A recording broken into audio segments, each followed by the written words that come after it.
So hello everyone, इस video में आपको एजुकेशन लोन के बारे में बताऊंगा।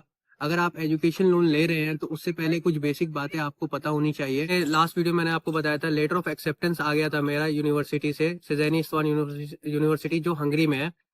तो उसको आने के बाद मुझे ट्यूशन फी पे करनी थी फॉर द एडमिशन। तो वो थी €3,350 इंक्लूडिंग अकोमोडेशन। तो उसके लिए मुझे एजुकेशन लोन चाहिए था, तो उसके लिए मैंने अप्लाई किया है। तो मैं इस वीडियो में आपको बताता हूँ कि एजुकेशन लोन की कुछ बेसिक चीजें, टाइप्स ऑफ बैंक के बारे में बताता हूँ मैं आपको। इसमें एक पब्लिक सेक्टर बैंक हो गया, प्राइवेट सेक्टर बैंक और एनबीएफसी। पब्लिक सेक्टर बैंक जो गवर्नमेंट चलाती है, इसमें आपका bank of India, state bank of India, Punjab national bank etcetera ये आते हैं।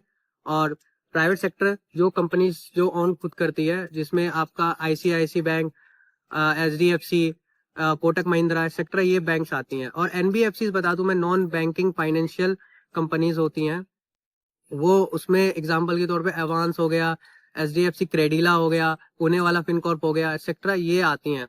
तो पब्लिक सेक्टर बैंक्स जो होते हैं वो काफी सिक्योर और ज्यादा बेटर होता है as compared to in private और एनबीएफसी से। इनका इंटरेस्ट रेट होता है 8 से 10%। और पब्लिक का प्राइवेट का होता है आपका आपका 10 to 12.5%। और एनबीएफसी का होता है आपका 10 to 15%। अब बात करते हैं कि इनकी जो टाइमिंग है, प्रोसेसिंग टाइम कितना लगता है।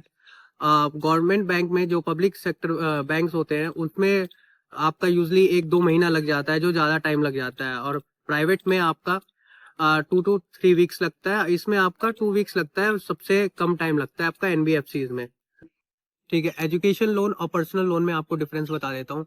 एजुकेशन लोन में इंटरेस्ट रेट कम रहता है as compared to personal loan में, और आपको अमाउंट भी ज्यादा मिलता है as compared to personal loan से।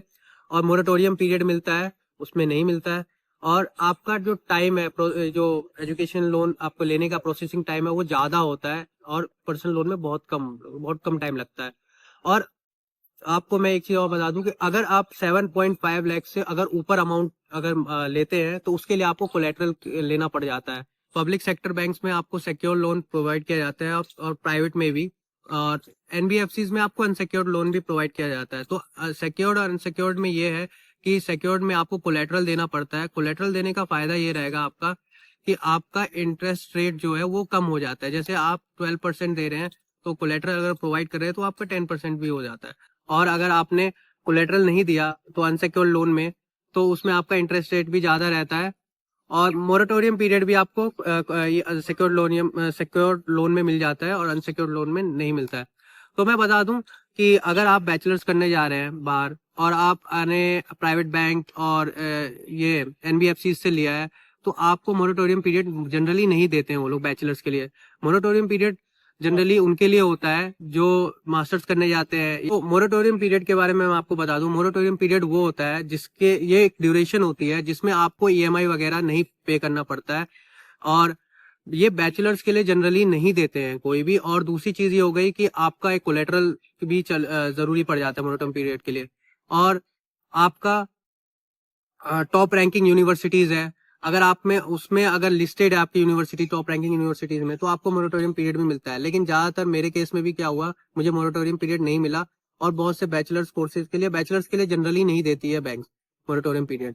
वो मास्टर्स के लिए देती है, क्योंकि मास्टर जनरली 2 साल का होता है। तो 2 साल के बाद वो उनको 6 महीने का टाइम देते हैं। 2 साल के बाद जब आपका एजुकेशन कंप्लीट हो जाएगा, आपका पोस्ट ग्रेजुएशन, तो उसके बाद आपका 6 महीने का टाइम देते हैं, या कोई कोई 1 साल का भी टाइम देता है। तो वो मोरेटोरियम पीरियड हो गया। तो मोरेटोरियम पीरियड आपको जनरली बैचलर्स के लिए तो नहीं मिलेगा, मास्टर्स के लिए मिल जाएगा। ये थी एजुकेशन लोन से रिलेटेड बेसिक कुछ बातें। नेक्स्ट वीडियो में आपको बताऊंगा कि मैंने कैसे, किस बैंक से मैंने एजुकेशन लोन लिया, और क्या क्या डॉक्यूमेंट्स की रिक्वायरमेंट होती है, और कितना टाइम लगा मुझे इन सारे लोन डॉक्यूमेंट्स को इकट्ठा करके लोन लेने में। ये बातें डिस्कस करेंगे।